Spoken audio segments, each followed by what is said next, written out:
Hey everyone, I'm here still at the airport, but I wanted to share this, okay?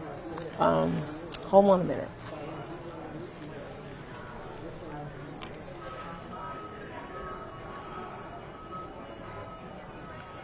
Okay, so sometimes I think that people just don't know what to say. I have the honor of visiting my friend, call him Max. I met him and his other friend in New Zealand. And so, luckily for me, the two of them live in or near Melbourne. And so, they were planning to, take me out so I could see different places that are there. And so it's a little bit weird how it looks. But anyway, so his landlord, when he saw me, I first arrived at their home, and he's an older white man, and he saw me. He just said, "Wow, why are Americans so big? I mean, tall." That was the first thing he said to me, and I just kind of looked at him, and I just said, I smiled,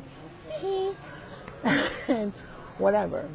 So, they offered me something to drink, and I sit down, and I'm waiting for Max to get ready because he works, I think, 11:30. He really, really late at night. So I thought it was really, really nice that he woke up to come and to show me, around the city. So anyway, sitting there with, just sitting there waiting for him to hurry up and get ready. And the man, I'm going to just call him X, Mr. X, decides to talk. Now, understand, I knew he had some wine in his hand, okay? So I know that he was maybe a little bit, drinking, and maybe because, I'm very friendly, and so just wanted to show him, that just to be nice. So he starts telling me about his experiences traveling in the USA. And he tells me about one time when he visited Las Vegas, and he was telling me about how the dark people really support their artists. They love music, and really, I'm be honest with y'all, I didn't know what he was talking about because we're just talking about just traveling, and he was just so fascinated because I've been there, and I didn't know what he was talking about. But then finally he tells me about one experience. He was like, I went to go see Patty and them, and the dark people, he just happened to be sitting next to a really, really big dark man. And he was a really, really big man, and he could not move. So I'm listening, I'm like, okay, all right. I'm like, these dark people, maybe he don't know that, those people, they black. That's it. They just black people. But so I just allowed him, ignorance is bliss, right? Sometimes people just don't know. So he still telling me about the dark people. Then he tells me about a time when he went to, of course, this is when I finally just had, okay, enough with the dark people thing. He tells me about this time when he goes to New Orleans, and craziness. He says that, he and his family, they were lost. And so his son, who's now deceased, he had, when he was younger, he used to watch a lot of gangster movies. And so y'all know the movies, how all the time the black person is always the bad man, right? Always killing somebody, always hurting someone. So anyway, his son thought that was real life, okay? Now understand, during that time, his son is now over 30 years old. You understand? So that stayed with his son for 30 something years. He'd been watching movies, and that was his perception of black people in America. Well, not black people, but the dark people in America. So I'm like, are you so he told me, yeah, we were lost, and we were just driving, and then finally, I stopped and I got out my car, and I was trying to have my family come join me, but they refused. They were scared, so they locked the doors, the car doors. So now I'm like, okay, dude, what's the point of this? What's the point of you telling me about the dark people you were afraid of, and what's the point? And so by that time, my friends, the two of them, they're just sitting there quiet. They're not saying nothing. They just watching. And so I just, I could not, I had enough. So I said, listen, that those people, they're not dark people, but they're really called black people. And he says, listen, he tells me, he said, listen, I was really just being polite. Polite. Yes.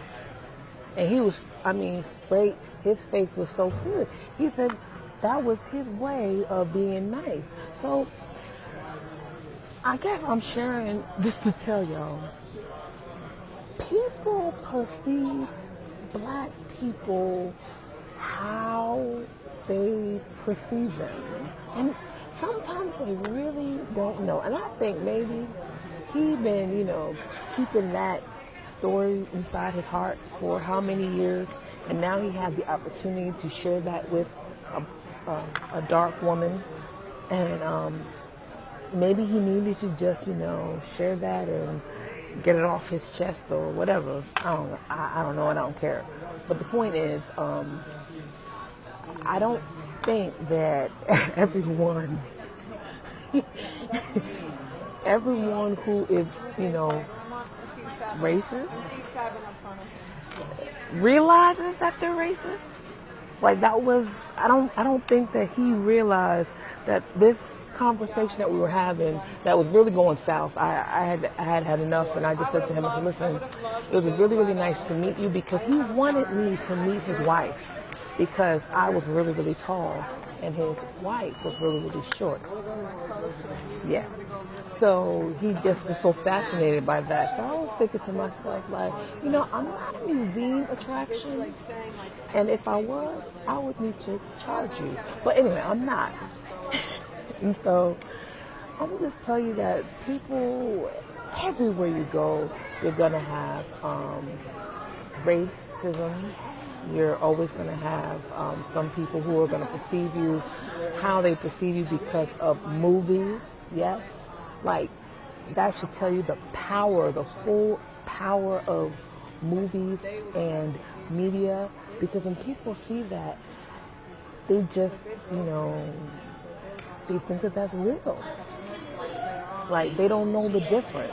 And I see that in how our young people, when they watch, the Real Housewives of Atlanta and all them other shows, how the girls look, how they dress. Like, if you look and you see it and you start to see it on the street, like, why your hair flowing all the way down to your ankles? I don't understand. Like, people really do that every day. Even well, I'm here in Dallas, so I've seen a lot of that. But even in other countries, people see that and think that that's how black people should look, dress, behave. So just be mindful that that's just one way, even there in Australia, how black people are perceived. Yes, girl. What did you say, Kimmy? She said, well, tell him we never see. I doubt it. No, actually, you live in Hawaii, and so I don't know if you know, but Hawaiians and people from here, New Zealand and Australia, you'll see a lot of people who have your features. Seriously, Polynesian features. Seriously. So, but I'm gonna just tell y'all that I was a little bit shocked. I was just like, this man can't be serious. So, enough about the dark people. You just look, y'all. Just it happens, and you have to just be ready that when it happens, because I didn't tell him, but I did warn the other two, my friends. I said, listen, if that happened in the USA, someone would have punched him in the face. Like, seriously, they would have punched him in the face. Like, he would have been knocked out. He would have been KO on the floor somewhere, because that was just crazy. But it was quite interesting. But that's enough of that. The other thing I'm going to tell y'all about my flight. So, I had the craziest flight. All right, y'all? Like, it was, for one, my full flight time is 28 hours, okay? From start to finish, okay? So, understand, when you're on the airplane, you maybe want to go to sleep. But there was one man who would not. He was standing in the aisle. He was talking to two girls that he knew, I guess, or whatever. They were going to Florida for a conference. How do I know that? Because the man who was in my row, there's only two of us, he was also going to the same conference. But that man, I guess maybe he was liking the girl because he didn't know how to shut up. Like, he just kept talking for hours. You hear me? Like, he stood in the aisle for four, not 1, 2, 3, 4 hours, and just ran his mouth. So finally I said, enough. I can't sleep. I need this man to go away. I could see the people behind me. They were wrestling. I could see the people on the other side. They were wrestling. Everyone was really, really getting annoyed. So I said, what do I do in that situation? So I'll tell you what I did. I did what every business person will tell you to do. If you want someone to leave your office or leave your presence, just stand up.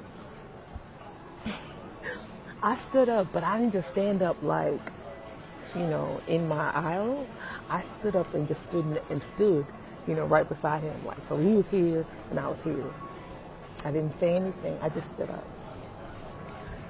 And it looked like maybe he was a little bit not comfortable. Because he was like, okay. And the girls were like, yeah, so I'm going to go to sleep. And he was like, yeah, I'll go to my seat too. And so he takes off. And I could hear them. They're like, man, he talked to us the whole time. And I said, yes. And we were waiting to see when he was going to leave. So they start laughing. They're like, oh, no, he's coming back. So he comes back and he asks, oh, do you want anything, like some medication to help them sleep or whatever? And the girls are like, no, very polite. And I just stood up again, and then finally the man left. I promise you, it was the worst. But I laughed because I'm like, for one, that it worked. You stand up and he took off. Yes, thank God. But for two, like, I never knew. I don't know a lot of men that could talk. That was a long time to be talking. So that was funny. And then the other part was he came back later. Yes, he woke me up again. So by that time, I tell you, I was looking frustrated. But I still was like, no, Pauline, don't say anything, just be nice. And so I said to the woman who was sitting behind me, because I could see her, my seat was a little bit back, and I could see her face. She was just like, if this man don't leave. And I just said, man, it'd be so nice if we could just get some sleep, right?